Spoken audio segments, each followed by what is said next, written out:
और कोशिश करने वालों की हार नहीं होती। इन दोनों कविताओं को पढ़ने के बाद अब हमारे सामने एक रचना है हरिवंश राय बच्चन की। तो जैसा कि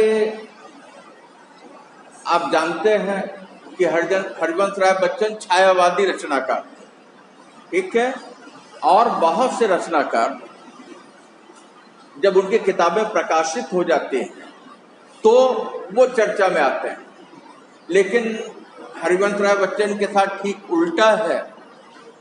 इनकी मधुशाला जब लोगों के जबान पे रट गई तो हरिवंश राय बच्चन का नाम लोगों की जबान पे आया, बाद में इनकी पुस्तकें प्रकाशित हुई। इनके जो मुख्य पुस्तकें हैं, काव्य संग्रह में जाइए तो मधुशाला, मधुबाला, निशा निमंत्रण, एकांत संगीत, प्रणय पत्रिका, बंगाल का काल, और इन्होंने अपने संस्मरण लिखे हैं, क्या भूलूं क्या याद करूं, नीड़ का निर्माण, बसेरे से दूर, 10 द्वार से सोपान तक।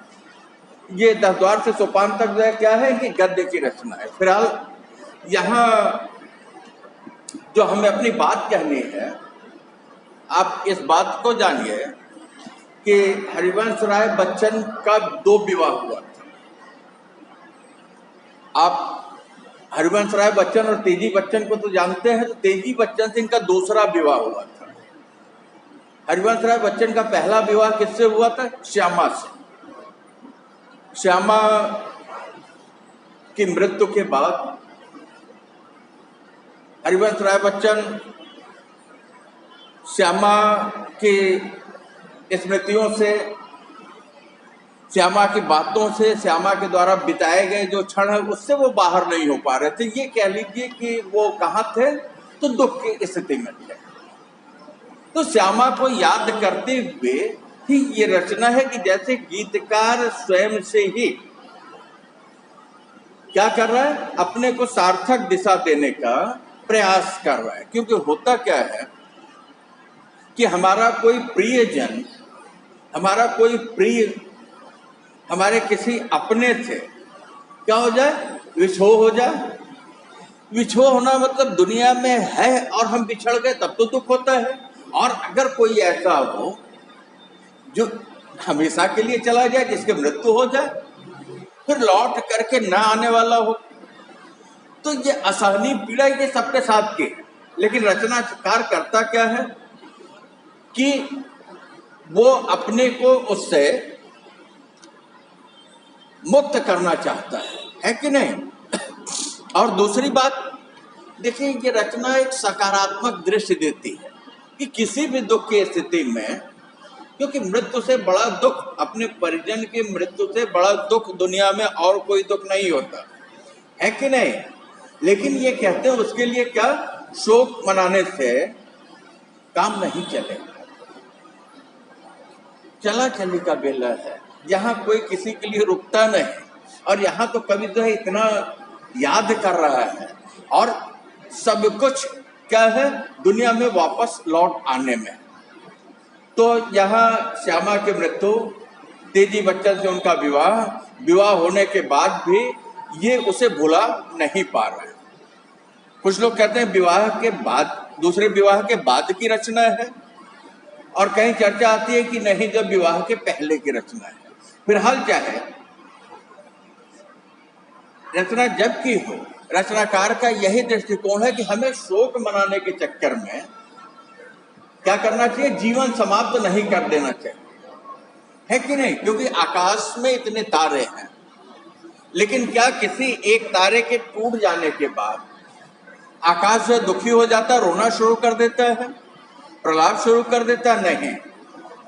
तो हरिवंश राय बच्चन लिखते बीत गई सो बात गई, बीत गई जो व्यतीत हो गई। सो मतलब वह, बात मतलब बात, कहते कि जो बात बीत गई, मतलब कि ये कह लीजिए कि इतने बड़े असह दुख के संदर्भ में भी बातें करते हुए हरिवंश राय बच्चन जो है क्या कहते हैं, कहते कि ऐसा कि जो बात बीत गई वो समाप्त हुई, लेकिन ये संभव है? असंभव। लेकिन उसी को पकड़ के बैठ जाए तो क्या होगा? जीवन रुक जाएगा, जीवन ठहर जाएगा, जीवन थम जाएगा। तो बच्चन जी कहते हैं जो बीत गई सो बात गई, जीवन में एक सितारा था माना वह बेहद प्यारा था, वह डूब गया तो डूब गया, अंबर के आनंद को देखो, कितने इसके तारे टूटे, कितने इसके प्यारे छूटे, जो छूट गए फिर कहाँ मिले, पर बोलो टूटे तारों पर कब अंबर शोक मनाता है, बीत गई सो बात गई। बच्चन जी कहते हैं कि जो बात व्यतीत हो चुके, जो घटना घट चुके हैं, अब उसमें क्या हो नहीं हो सकता, कोई सुधार नहीं हो सकता। वो बात क्या हो गई? समाप्त हो गई। क्या समाप्त हो गई? वो बात तो वो कौन सा है? वो उनका सबसे प्रिय जन है। कौन व्यतीत हुआ? श्यामा, उनकी पत्नी, उनकी अर्धांगिनी। तो क्या कहते? जीवन में एक सितारा था। बच्चन जी कहते हैं कि हमारे जीवन में एकमात्र अगर कोई हमारा सितारा था चमकता सा, तो वो कौन था? वो श्यामा थी। जीवन में एक सितारा था माना, क्योंकि बहुत से लोग हैं, बहुत सी महिलाएं, लेकिन कहते नहीं, जीवन में एक सितारा था। मेरे जीवन का जो एकमात्र सितारा है वो चमकता हुआ सुंदर सा दैदीप्यमान माना। कहते इस बात को मैं मानता हूं, स्वीकार करता हूं, वह बेहद प्यारा था। वो क्या था? इस बात को मानता हूं कि वो मुझे अत्यंत प्रिय था। इस बात को मैं स्वीकार करता हूं, लेकिन प्यारा था तो क्या करा? तो कहते वह डूब गया तो डूब गया।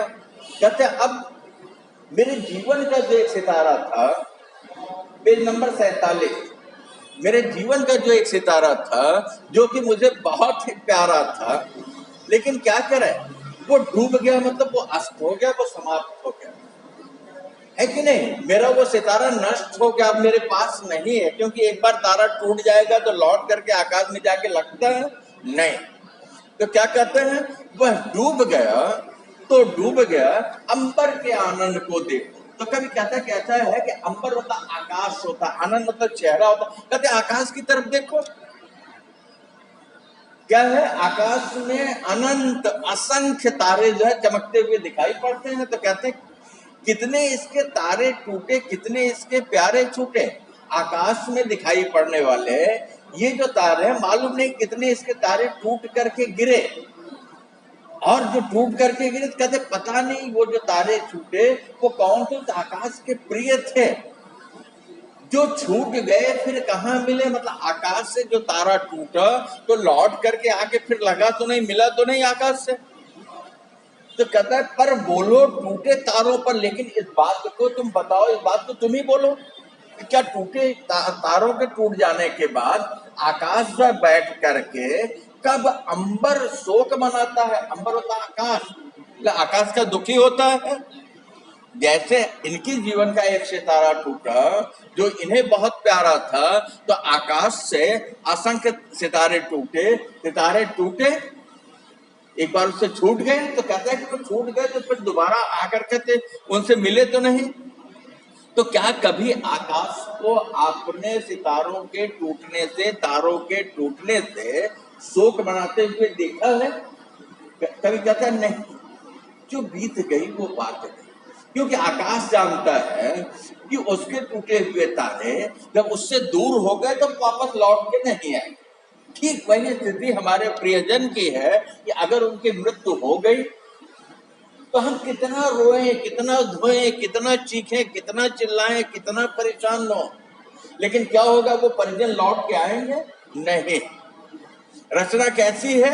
रचना एकदम करुण की है, दुख की है, लेकिन यहाँ जो कर क्या रहा है? हरिवंश राय बच्चन स्वयं को, अपने को समझा रहे हैं और हमें सकारात्मक दृष्टि दे रहे हैं, है कि नहीं? इसका मतलब है कि हरिवंश राय बच्चन कहते हैं क्योंकि धर्म पत्नी से कीमती, धर्म पत्नी से प्यारा कुछ नहीं हो सकता। तो उसके बाद भी अगर उसके विषयों को भी क्या कहते हैं कि हमें सहन कर जाना चाहिए, क्योंकि अब तो वो एक बात ऐसी हो गई, वो कहाँ रहेगी? हमेशा जहन में रहेगी। बीत गई सो बात गई। कि जब आकाश शोक नहीं मनाता है तो हम शोक मना के क्या कर पाएंगे? कुछ कर पाएंगे? हम तो अदना सा आदमी है। ये पैराग्राफ पूरा हुआ, समझ में आ गया? दूसरे पे चले तो वो जो बहुत प्यारा सितारा था वो कैसा था? तो बच्चन जी कहते हैं जीवन में वह था एक कुसुम, थे उस पर नित्य निछावर तुम, वह सूख गया तो सूख गया। मधुबन की छाती को देखो, सूखी कितनी इसकी कलियां, मुरझाई कितनी बल्लरियां, जो मुरझाई फिर कहाँ खिली। पर बोलो सूखे फूलों पर कब मधुबन शोर मचाता है, जो बीत गई सो बात गई। कवि ने क्या किया? एक बिंब, एक चित्र, एक दृश्य हमारे सामने किसका रखा? एक उदाहरण आकाश का रखा, और आकाश में उदित तारों का रखा है कि नहीं? कि उसके सितारे के टूटने के बाद आकाश दुखी नहीं होता है, क्योंकि उसे पता है कि लौट करके आने वाला नहीं है। जबकि हमारे यहाँ क्या कहा जाता है, जब किसी की मृत्यु होती है तो हम ये कहते हैं कि वो आकाश में जाके सितारे के रूप में वो टिमटिमाते है कि नहीं? तो क्या कहता है? जीवन में वह था एक कुसुम। कुसुम क्या होता है? फूल, है कि नहीं? तो श्यामा के लिए यह संबोधन है कि मेरे जीवन में वो फूल की तरह से। फूल कैसा होता है? फूल में रस होता है, रूप होता है, गंध होता है, कोमल स्पर्श होता है कि नहीं? फूल में सारी जो खासियत होती है कि वो हमारी दृष्टि को अपनी तरफ अपने रूप, रस, गंध, स्पर्श से क्या करता? आकर्षित कर लेता है। तो कहते बच्चन जी जीवन में बहता एक कुसुम, थे उस पर नित्य निछावर। नित्य मतलब प्रतिदिन, हमेशा। निछावर, निछावर मतलब क्या? उस पर फिदा थे। इस भाषा में कहिए कि जीवन में एक ऐसा फूल था। वो कौन है? वो श्यामा है, उनकी पहली पत्नी। कहते थे उस पर नित्य, उस पर तुम क्या थे? निछावर थे। उसके लिए क्या? जो कुछ भी था सब कुछ उसी के लिए। क्या कहते? वह सूख गया तो सूख गया, मधुबन की छाती को देखो। कहते हैं कि वो जो फूल था, वो जो कुसुम था, जो खिला हुआ था, जिस पर तुम निछावर थे, अपना सब कुछ उसको समर्पित कर देते थे, वो क्या हुआ? सूख गया तो सूख गया। वो क्या हो गया? वो फूल सूख गया। जब सूख गया तो क्या होगा? मुरझा के डाली से गिर जाएगा, यही ना? सूखने के बाद उसकी स्थिति कैसी होगी? वो डाली से सूख के गिर जाएगा। कहते मधुबन की छाती को देखो। मधुबन मतलब बगीचा, है कि नहीं? जो फ्लावर का, जो फूल का गार्डन है, तो कहता मधुबन जंगल। कहता मधुबन की छाती को देखो, तो मधुबन को देखो। मानवीकरण कर रहे हैं। क्या कर रहे हैं? सूखी कितनी इसकी कलियां। ये जो मधुबन है, जहां जो फूल ही फूल खिले होते हैं, एक नहीं अनेक। कहते सूखी कितनी इसकी कलियां। इसकी कली जब क्या हुआ? कली डाल पे आई, जब खिली तब तो फूल होगा, लेकिन कली की स्थिति में ही अगर सूख गई, इसका मतलब क्या? वो अपना जीवन भी नहीं जी पाई, तब तो और दुख है ना। तो क्या कहता है कवि? कहता है सूखी कितनी इसकी कलियां, मुरझाई कितनी वल्लरियां। वल्लरियां मतलब लताएं। वल्लरी मतलब क्या होता है? लता होता है। कहते कि मधुबन की छाती को देखो, मधुबन को देखो, है कि नहीं? बगीचे को देखो, गार्डन को देखो, फुलवारी को देखो, तो क्या होता है? कहते हैं कि यहाँ जो है इसकी कितनी कलियां जो है वो डाली पे आई तो, लेकिन वही सूख गई। और मालूम नहीं कितनी लताएं मधुबन की जो वो सूख गई। जो मुरझाई फिर कहाँ खिले। मतलब जो कलियां या जो लताएं एक बार मुरझाई, सूख गई, जब सूख गई तो क्या दोबारा वो खिले? नहीं खिले। गजब का समझा रहा है।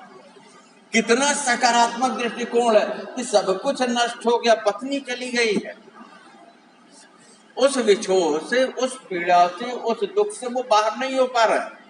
लेकिन देखिए क्या कह रहे हैं कि ऐसा है कि अगर आकाश का टूटा हुआ सितारा जो है वो फिर वहां जाकर के नहीं जुड़ता है, इसके लिए आकाश शोक नहीं मनाता, क्योंकि समय क्या चलता रहता है। फिर मधुबन के पास जाते हैं, फूल का उदाहरण देते हुए कि हमारा तो एक फूल था, जिस पर मैं निछावर था। और मधुबन के इतने फूल हैं, उसकी कितनी कलियां जो निकली और वो फूल भी नहीं पन पाई, सूख गई, उसकी लताएं कितनी सूख गई। पर बोलो सूखे फूलों पर कब मधुबन शोर मचाता है। कहते लेकिन ये बताओ, क्या कभी आपने फूलों के सूख जाने पर मधुबन को रोते हुए देखा है? मधुबन खुशबू देता है, वो तो हमेशा कैसा रहेगा, उसमें जितने तरह के रंग होंगे, तरह तरह के रंग बिरंगे फूल खिले होंगे, जितनी गंध होगी सारी की सारी गंध होगी कि जैसे ही हम फूल के बगीचे में पहुंचे क्या होगा, रंग और गंध से हम आनंदित हो जाएंगे, है कि नहीं। आखिर रंग को देख के तृप्त है और नथुने किससे तृप्त है, सुगंध से तृप्त है। तो कवि कहता है मुरझाए फिर कहाँ खिली, पर बोलो सूखे फूलों पर। कहते हैं ये कलियां और ये बल्लरियां जो है, लताएं जब मुरझाएं तो क्या दोबारा खिले? नहीं खिले। कहते पर बोलो,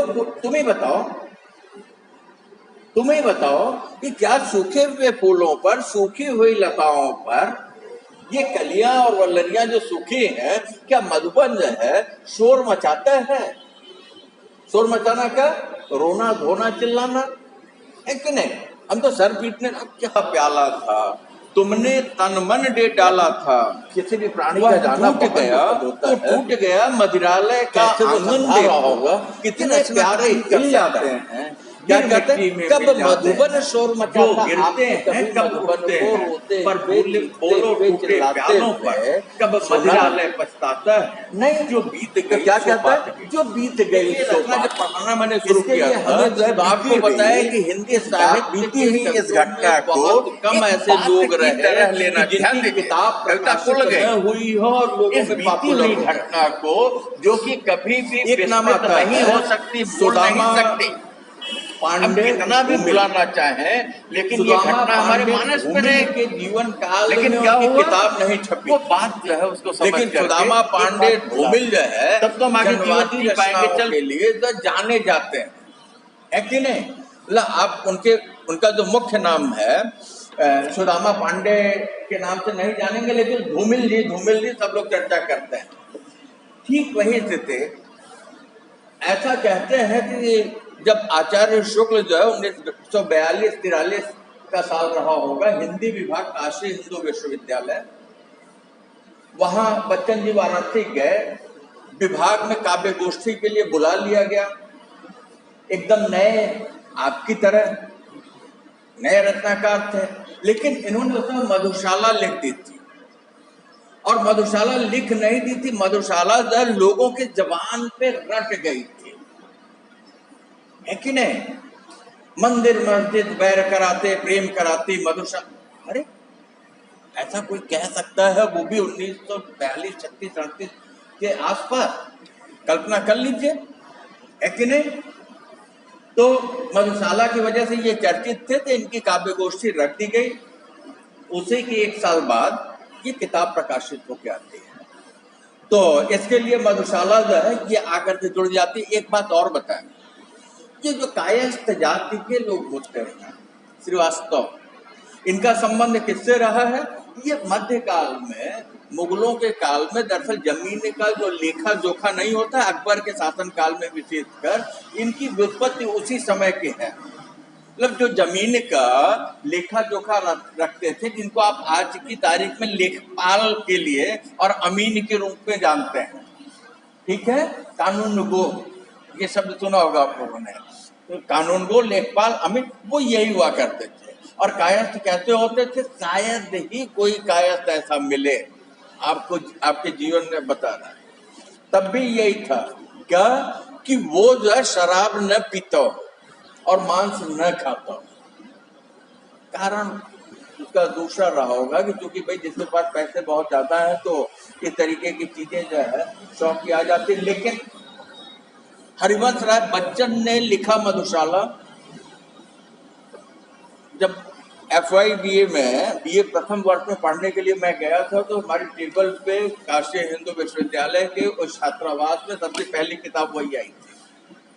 मतलब बच्चों के सर पे ऐसा चढ़ के बोलती है, और कहीं मिले तो आप भी पढ़िए, 40-50 रुपए किसी के स्टेशन पे मिल जाएगी, लाइब्रेरी में है, ठीक है। तो बच्चन जी क्या करते थे, उन्होंने अपने जीवन में कभी भी मधु के प्याले को, मतलब शराब को स्पर्श भी नहीं किया था।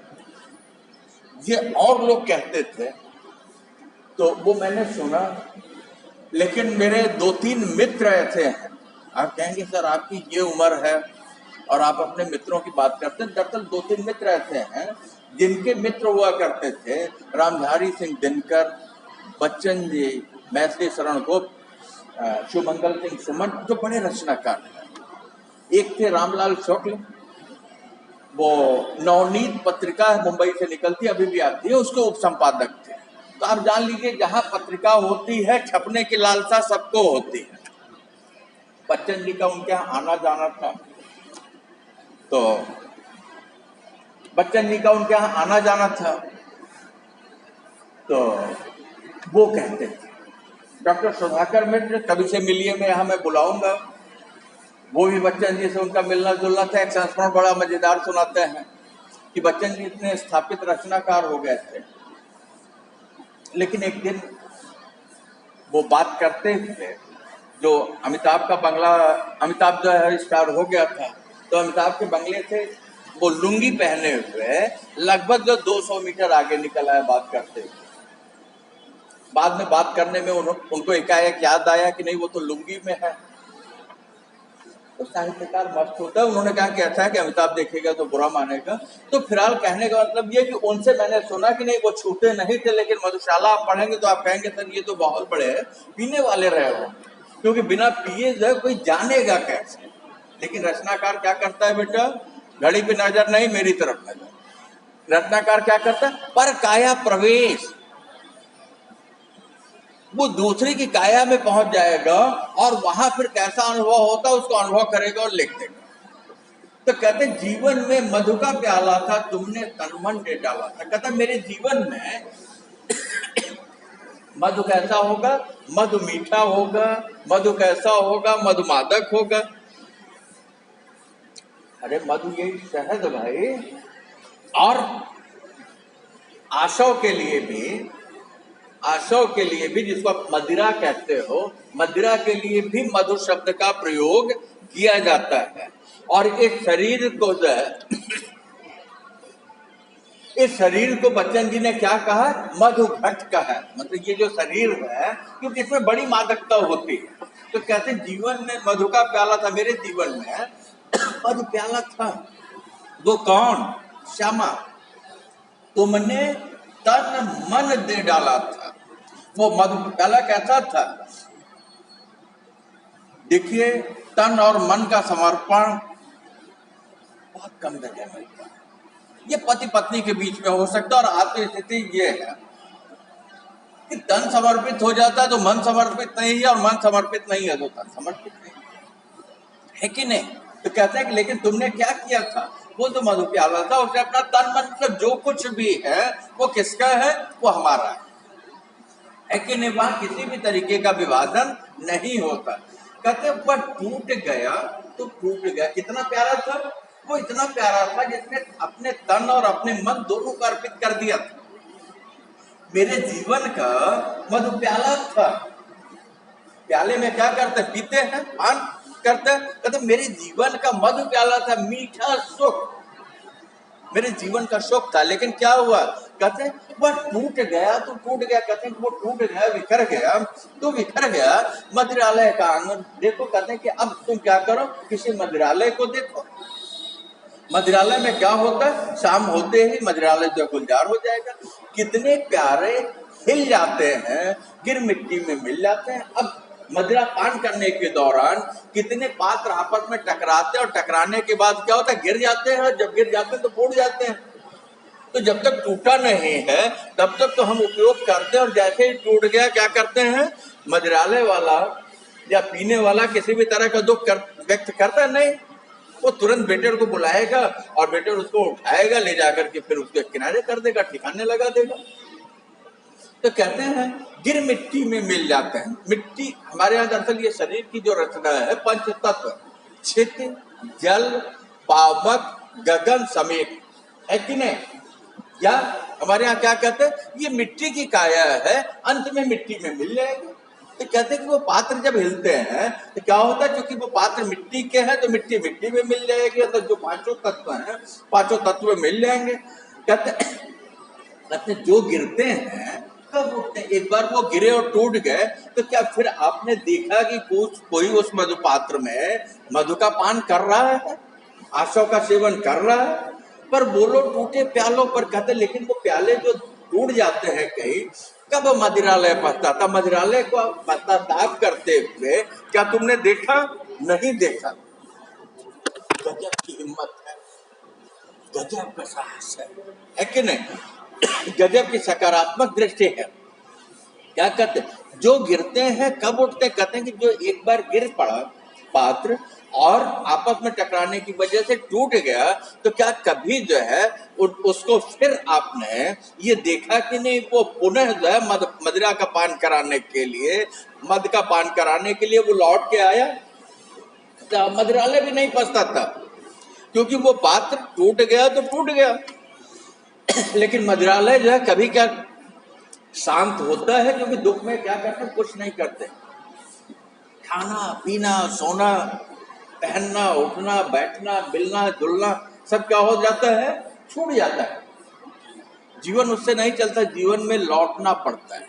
शायद हमारे यहाँ मृत्यु के बाद जो 13वीं के जो संस्कार होते, यहाँ इससे जोड़ के नहीं समझने के लिए, लेकिन बात वही, 13वीं के जो संस्कार बनाए गए होंगे उसके पीछे एक उद्देश्य यही रहा होगा कि इंसान क्या करेगा, परिजन के विशोह के बाद उठने वाला जो दुख है उससे मुक्त के लिए इस तरह के कर्मकांड में वो बध जाएगा, तो उसे क्या दिखाई पड़ने लगेगी, वो विछोह धीमे धीमे किनारे होगा। ये होगा कि नहीं यार, ऐसा है कि उसकी आत्मा के मुक्ति के लिए ये पूजन कराना है, ऐसे ऐसे करना है, हमें ये नहीं करना है, फिर इस तरीके से लोगों को बुलाना है, इस तरीके से पूजा कराना है, इस तरीके से दान देना है, इस तरीके से भोजन कराना है। तो जो पहले दिन सीख रहे थे, बिलख रहे थे, चिल्ला रहे थे, क्या हो गया, वो सामान के चक्कर में पड़ गए। और जब कार्य प्रयोजन के लिए वो सामान खरीदने लगे, पंडित से पूजा कराने लगे, दक्षिणा लेने देने लगे, तो कहाँ लौट के चले आए, दुनियादारी में आ गए।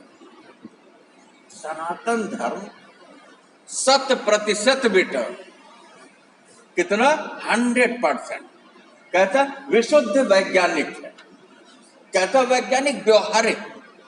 जो मैंने बात कही इसको जान लीजिए, उसी के लिए है। अब हमने उसमें लाखों रुपए खर्च करना शुरू कर दिया, कर्ज लेके खर्च करना शुरू कर दिया, 25 तरीके का तामझाम फैला दिया, और फिर हमने आलोचना करना शुरू कर दिया कि अरे यार ये दिखावा करने से क्या फायदा। दिखावा फायदा है,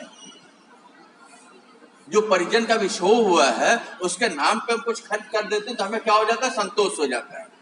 कुछ लोगों का आपने देखा होगा कि उनकी डेथ हुई, परिवार के लोग कहते हैं सेवा करने का अवसर नहीं मिला। अरे उम्र हो गई, एक झटके में चले गए, तब तो बहुत अच्छा था ना कि बिस्तर पे रहते, दुख होता, कीड़े पड़ते, दर्द होता, चिल्लाते चीखते, और आप जो क्या करते, सफाई करते, मरहम लगाते, दवा देते, गोली देते, एक गिलास पानी पिलाते, जरूरत होती तो चाय काफी देते, दूध पिलाते, तो क्या ये अच्छा होता?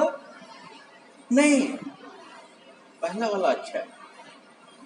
फिलहाल मृद मिट्टी के बने हुए मधुघट फूटा ही करते हैं, लघु जीवन लेकर आए हैं, प्याले टूटा ही करते हैं, फिर भी मदिरालय के अंदर मधु के घट है, मधु प्याले हैं, जो मादकता के मारे हैं वे मधुघट ही लूटा करते हैं। वह कच्चा पीने वाला है जिसकी ममता घट प्यालों पर, जो सच्चे मधु से जला हुआ वह कब रोता है चिल्लाता है, जो बीत गई सो बात गई। कहते हैं मृद मिट्टी के बने हुए हैं ये मधुशाला के जो पात्र हैं, है कि नहीं, या ये जो शरीर है ये किससे बना, मिट्टी का बना, तो मिट्टी का बना और मिट्टी में मिल जाना है। अगर इस बात का हमें पता रहे तो क्या होगा, किसी भी तरीके का दंगा फसाद नहीं होगा, किसी भी तरीके का झगड़ा नहीं होगा, किसी भी तरीके का दुराव छिपाव नहीं होगा। कहता मृद मिट्टी के बने हुए ये पात्र जो है, मधुपात्र किसके बने हैं, मुलायम मिट्टी के बने हुए हैं, मधुघट फूटा ही करते हैं।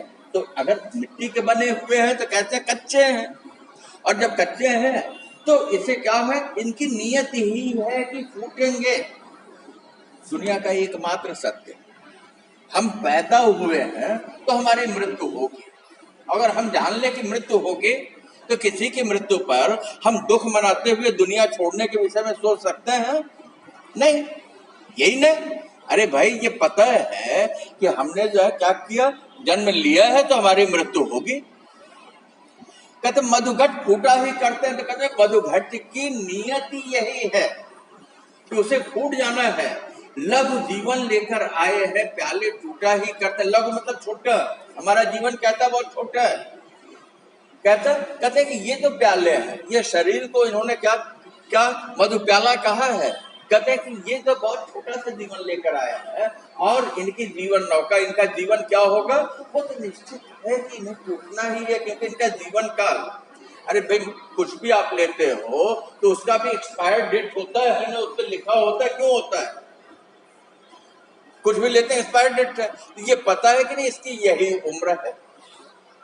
गजब की सकारात्मक दृष्टि है कि जिनको बहुत मानते थे, धनपत्नी की मृत्यु के बाद वो दुनिया में लौटने के लिए देखे कितनी मेहनत कर रहे हैं, फिर भी मदिरालय के अंदर मधु के घट है, मधु प्याले। कहते कि अब टूटा करते, ये बात तो सही है, अगर ये स्वीकारोक्ति हो जाए तो किसी भी तरीके की कोई असुविधा नहीं। कहते फिर भी मदिरालय के अंदर, लेकिन फिर भी देखो कई मधुपात्र हिले डुले, गिरे, टूटे, मिट्टी में मिल गए। लेकिन आज भी मदिरालय के अंदर देखो तो क्या है, मधु है, मधु के घट हैं, घड़े हैं और मधु प्याले हैं। मधु को प्यालों में लेकर के पान करने वाले लोग हैं और उस प्याले को ये पता है कि उसे फूट जाना है, यही ना। तो जो पीने वाला होगा सच्चा, उसे अगर पता है कि प्याले को टूट जाना है, ऐसी स्थिति में उसका लगाव किससे होगा? मधु से होगा, प्याले से नहीं, यही ना। जो मादकता के मारे हैं वो मधु ही लूटा करते हैं। अब जिन्हें मादकता चाहिए वो क्या करते हैं? वो तो केवल मधु का आनंद लेते हैं, मतलब प्याले में जो भरा हुआ है लबालब, है कि नहीं, वो क्या है? वो तरल पदार्थ मादक, वो क्या? जीवन रस, है कि नहीं। जो मादकता के मारे, जिन्हें मादकता चाहिए, वो क्या, वो तो जीवन रस का आनंद लेते हैं। और वह कच्चा पीने वाला है जिसकी ममता घट प्यालों पर। कविता थोड़ी दार्शनिक हुई, बड़ी लंबी उड़ान ली। कहते कि ऐसा है कि वो पीने वाला तो कच्चा है, जिसका स्नेह किससे है? जिसका स्नेह इस बात पर है कि ये हमारा जो है मधुघट बहुत सुंदर है। अरे यार, उदाहरण के लिए आप देख लीजिए, घर में चाय पीते हैं, जो क्रॉकरीज होती है, चीनी मिट्टी का कप, अच्छे से अच्छे ब्रांड का जो होता है, अगर वो मेहमान आ रहे हैं, निकल गए और किसी कारणवश एक टूट गया, है कि नहीं, तो अगर आपको उस कप के टूट जाने का दुख है, इसका मतलब है कि उस कप में भर के जो रस पिया जाता चाय या कॉफी, आपको उसका आनंद नहीं मिला। दुख मिलने पर तो सुख की स्थिति समाप्त हो जाएगी। कहते वह कच्चा पीने वाला है जिसकी ममता घट प्यालों पर। कहते हैं कि वो मदिरा का पान करने वाला, जीवन की मदिरा, जीवन का रस, जीवन का सुख, कहते पान करने वाला कहता है कच्चा है। कैसे कच्चा है? उसने तो मदिरा का पान किया, लेकिन किसका पान किया? पात्र का पान किया, तन का, मन का नहीं किया। यही बात है ना। कहते हैं वह कच्चा पीने वाला है जिसकी ममता घट प्यालों पर। कहते हैं कि वो मद पान करने वाला व्यक्ति वो कच्चा है, कम पका हुआ है, अनाड़ी है, परिपक्व नहीं है, क्योंकि उसका मोह किससे है? उस प्याले से है, घट से है। किससे जो होना चाहिए? जो वास्तव में मद है, जीवन का मद है, जीवन का रस है, जो स्मृतियां हैं, साथ बिताए जो क्षण है, क्योंकि वस्तु को तो नष्ट हो जाना है। गजब की दृष्टि है बच्चन जी की। क्या कहते हैं? वे सच्चे मधु से जला, जो सच्चे मधु से जला हुआ कब रोता है, चिल्लाता। कहते हैं कि जो वास्तव में सच में मधु से जला, मदिरा से जला, मादकता से जला, क्या कभी जो है उसको विक्षिप्त होकर के रोते चिल्लाते आपने देखा? बोले नहीं, क्योंकि वो तो रगों में उतर गई रहेगी, और जब रगों में उतर जाएगी तो क्या होगा? होगा ये कि इंसान जो गंभीर हो जाएगा। इसको जो है एकदम समझने के लिए हल्के में मैं कह रहा हूं कि आपने अपने आसपास जो मदिरा का सेवन किए हुए व्यक्ति को देखा होगा, जो नए नए होते हैं, क्या होता है, थोड़ा सा पीने के बाद बहक जाते हैं, गाली गलौज करने लगते हैं। हो सकता है वो 10 साल से लेते हो, 20 साल से लेते हो, तब भी ऐसा करने लगते हैं। इसका मतलब है कि उन्हें वो मदिरा हजम नहीं होती, यही ना? तो वो कैसे पीने वाले हैं? एकदम भौतिक उदाहरण देते हुए, कच्चे। पीने वाला सच्चा कौन होगा, पक्का कौन होगा? सच्चा और पक्का तो वो होगा कि पीने के बाद कब रोता है, चिल्लाता है, फिर वो न रोएगा न चिल्लाएगा, बल्कि आनंद किसका लेगा? जिस मद का उसने पान किया है कि नहीं? कहते हैं जो बीत गई जो बात गई। इस तरीके से हरिवंश राय बच्चन जो है श्यामा को याद करते हुए श्यामा को सच्ची श्रद्धांजलि देते हैं और ये कहते हैं कि ऐसा है कि मधुघट से प्यार न करके, बल्कि जीवन की जो मधुरा है, जीवन का जो आशा है, जिसका उन्होंने पान किया है, तो यहाँ ये करते क्या है कि मानवीकरण कर देते हैं। किसका? मधुशाला का। मधुशाला क्या है वो, या मदिरालय का, ये सारी दुनिया है कि नहीं? और इसमें हम जो रहने वाले लोग हैं, ये क्या है? ये मधुघट है। अब सवाल इस बात का है कि इस मधुघट से, बेटा ध्यान है, इस मधुघट से अब ये कोई पान पात्र टूट जाए, सरक जाए, फिसल जाए, तो क्या ये दुनिया का जो मदिरालय है ये किसी भी स्थिति में दुखी होता है? नहीं। और वो कच्चा व्यक्ति है जिसने क्या किया कि एक के नष्ट होने पर, मधुघट के नष्ट होने पर दुख मना रहा है।